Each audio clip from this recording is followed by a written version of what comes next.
Class 10th Hindi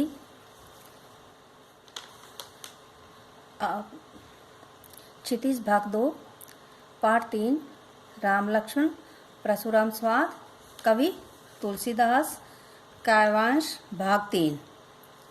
पंक्तियाँ इस प्रकार है।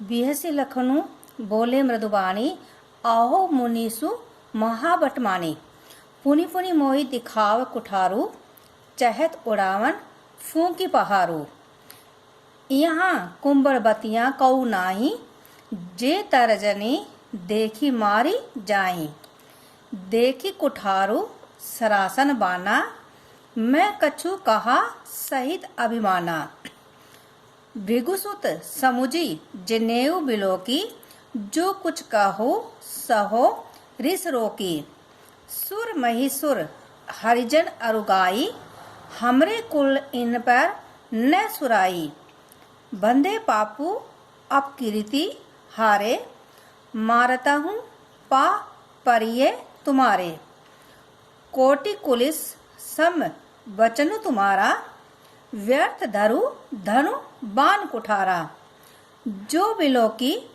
अनिचित कहू क्षमऊ महामुनि धीर सुनी सरोस भृगुवंश मणि बोले घिरा गंभीर। इन पंक्तियों में ये पंक्तियां राम लक्ष्मण परशुराम संवाद से रचित है।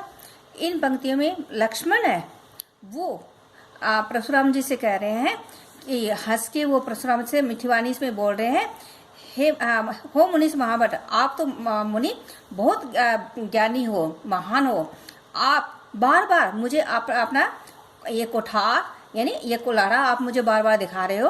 आप तो ऐसे चाहते हो जैसे फूंक से ही पहाड़ उड़ा दूंगा। फिर लक्ष्मण कहते हैं यहाँ कुंबड़बतियाँ कोई नहीं, यानी यहाँ कोई छुई मुई, हम कोई छुई मुई का पौधा नहीं है जो आपकी तर्जनी अंगुली दिखाने से ही मर जाएंगे। फिर वो कहते हैं कि आपने ये जो सरासन यानी धनुष बाण और कुठार और सब धारण कर रखा है, तो मैंने अभिमान से थोड़े कोई बात कह दी है। तो लेकिन हे भृगुसुत यानी भृगु के बेटे, मैंने आपको जब आपको जनेऊ देखी तो मैंने अपना गुस्से को रोक लिया, क्रोध को रोक लिया है। फिर लक्ष्मण जी कहते हैं कि हमारे कुल में है वो जो देवता है हरिजन, जो हरि भक्त है, गाय है, उस पे अपनी है वो वीरता है नहीं दिखाई जाती है। हम यदि हम इसमें इसको मारते हैं तो पाप के भागी होते हैं और नहीं मारते तो अपकृति होते हैं, इसलिए मैं आपसे हार गया हूँ और आपके पैर पड़ता हूँ। फिर वो लक्ष्मण कहते हैं कि यदि मैंने कुछ कठोर वचन आपको कह दिए हैं तो मुझे क्षमा करें, क्योंकि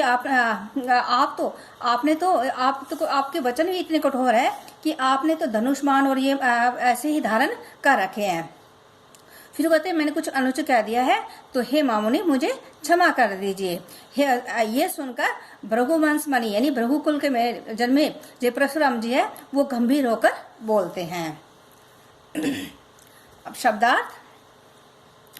बियसी हंसकर, मृदु कोमल यानी नमर, मुनिसु यानी महान मुनि, महान महाभट यानी महान योद्धा, मानी यानी प्रसिद्ध, कुठारू वर्षा चाहत यानी चाहते हो, उड़ावन यानी उड़ाकर, पहाड़ू यानी पहाड़, कुंबड़बतिया एक पौधा जो उंगली समीप ले जाने से उसकी पत्तियां सिकोड़ लेता है यानी छुई मुई का पौधा है, तर्जनी यानी बीच की उंगली, अंगूठे के पास वाली जो उंगली है,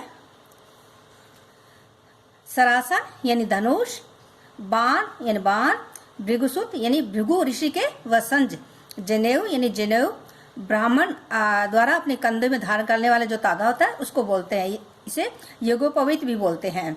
बिलोकी यानी देखकर, सही यानी सह रहा हूँ, रिस यानी क्रोध, रोकी यानी रोककर, सुर देवता, मैसूर यानी ब्राह्मण, हरिजन भगवान के भक्त, गाय, कुल वंश, सुराई वीरता, बंदे यानी मारने से, अपकृति अपयश, मारता हूँ यानी मारने पर भी, पा यानी पैर, परिये यानी पड़ेंगे, कोटि करोड़, कुलिश वज्र, सम यानी समान,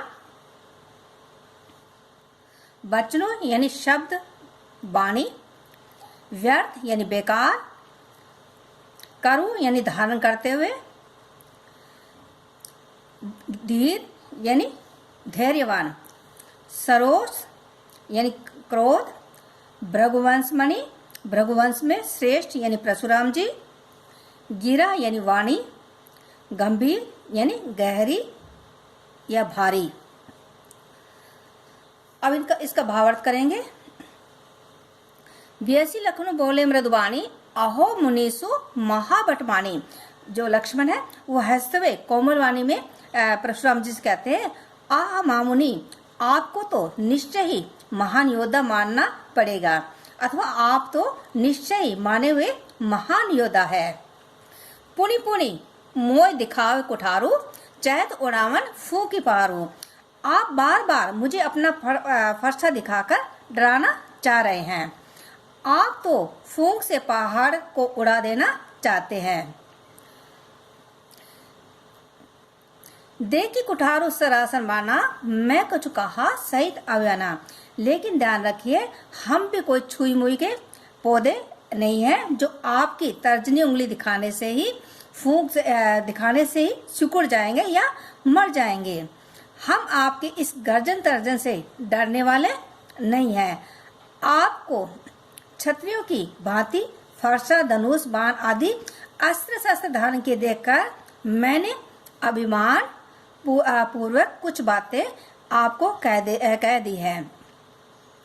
भृगुसुत समुझ जनेऊ विलोकी, जो कुछ कहूँ सहो रिस रोकी।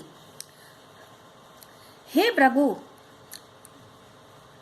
आपको जनेऊ धारण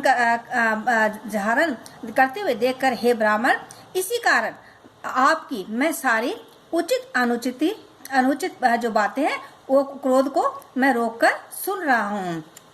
सुर महिसुर हरिजन अरुगाई, हमरे कुल इन पर न सुराई। हमारे वंश में देवता, ब्राह्मण, भक्तजन और गाय पर वीरता दिखाने की परंपरा नहीं है, क्योंकि इन्हें मारने पर पाप लगता है और इनसे हार जाने पर अपयश मिलता है। बंदे कोटि कुलिस सम वचन तुम्हारा, व्यर्थ धरु धनु बाण कोटारा।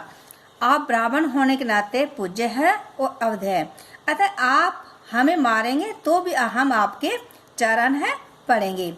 आपकी तो वाणी ही करोड़ों वज्रों के समान कठोर है, फिर आप ये धनुष, बाण और कुठार व्यर्थ ही धारण कर रखा है। जो विलोकी अनुचित कहूँ, क्षमो महामुनि धीर, सुनि सरोस भृगुवंश मणि, बोले गिरा गंभीर। हे मुनिवर, आपके वेश को देखकर मैंने अनुचित बातें कह दी है, तो मुझे क्षमा कर दीजिए, क्योंकि आप तो बड़े धैर्यवान और क्षमाशील हैं। लक्ष्मण की यह व्यंग्यमयी बातें सुनकर जो भृगुवंश कुल में पैदा हुआ जो परशुराम जी है, वो क्रोध में गंभीर वाणी में कहने लगे।